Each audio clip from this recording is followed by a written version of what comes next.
ගෙදර වැඩ නතර වෙන්නේ නැති තරඟයක් වගේ නේද? අම්මලාට විතරයි මේ මහන්සිය හරියටම දැනෙන්නේ. සමහර වෙලාවට අනේ මට පිස්සු හැදෙයිදෝ කියලා හිතනෝ නේද?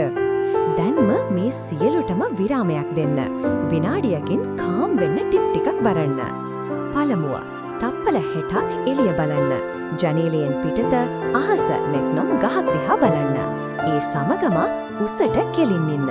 උරහිස් පහත් කර පිටුපස කෙලින් තබා ගන්න. මේකෙන් ඔබේ ස්නායු පද්ධතිය නැවත සකස් වෙනවා. දෙවනුව, තප්පර 30ක කූල් ඩවුන් විරාමයක් දෙන්න.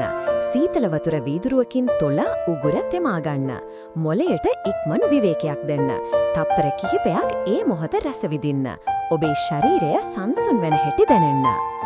ඔබ ගැනම ආඩම්බර වෙන්න. ඔයාගේ ඊළඟ මොමන්ට් එක එනකල් මේක සේව් කරලා තියාගන්න.